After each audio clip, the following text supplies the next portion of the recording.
بسم اللہ الرحمن الرحیم۔ السلام علیکم ورحمۃ اللہ وبرکاتہ۔ ناظرین، آج کی ایک اور خوبصورت حدیث آپ کے لیے لے کر حاضر ہوئے ہیں۔ آج کی حدیث بہت ہی امپورٹنٹ ہے ہماری زندگیوں کے بارے میں، ہمارے رہن سہن کے بارے میں۔ اللہ تعالیٰ سے دعا ہے کہ اللہ تعالیٰ ہمیں ان احادیث پر عمل کرنے کی توفیق عطا فرمائے۔ سب لوگ کمنٹس میں آمین ضرور کہیے گا۔ آج کی جو حدیث ہے وہ سلسلہ صحیحہ سے لی گئی ہے۔ حوالہ نمبر اس کا 1356 نمبر ہے، سلسلہ صحیحہ۔ رسول اللہ صلی اللہ علیہ وآلہ وسلم نے فرمایا، بے شک اللہ تعالیٰ ہر نگران سے اس کی رعیت کے بارے میں سوال کرے گا، اس نے اس کی حفاظت کی یا اسے ضائع کیا۔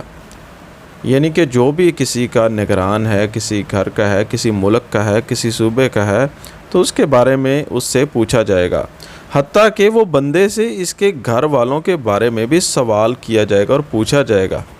یعنی اس حدیث میں یہ بھی بتایا گیا ہے کہ وہ بندے سے پوچھا جائے گا کہ اس کے گھر والوں کے بارے میں پوچھا جائے گا کہ اس کے گھر والوں کا نگران رہا ہے تو اس نے ان کی کیسے حفاظت کی، ان کو دین پر لگایا، ان کی ضروریات پوری کی، ان کو دنیاوی کاموں پہ لگایا، کیا ان کے مستقبل کے لیے کیا، کیا ان کے دین کے لیے کیا، کیا ان کی مصروفیات رکھی۔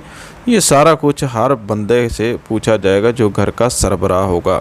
یعنی جس کے بچے ہوں گے وہ اس کے بچوں کے بارے میں بھی پوچھا جائے گا، اور جو فیملی کا بڑا سربراہ ہے اس کی فیملیز میں کیا ہو رہا ہے، کیا پردے کا نظام ہے یا دوسرا سسٹم ہے یا کیا سسٹم ہے، سارا کچھ پوچھا جائے گا۔ اللہ تعالیٰ ہم سب کو دین اسلام پر پورے داخل ہونے کی توفیق عطا فرمائے۔ ناظرین، ملتے ہیں نیکسٹ نئی ویڈیو میں۔ السلام علیکم ورحمۃ اللہ وبرکاتہ۔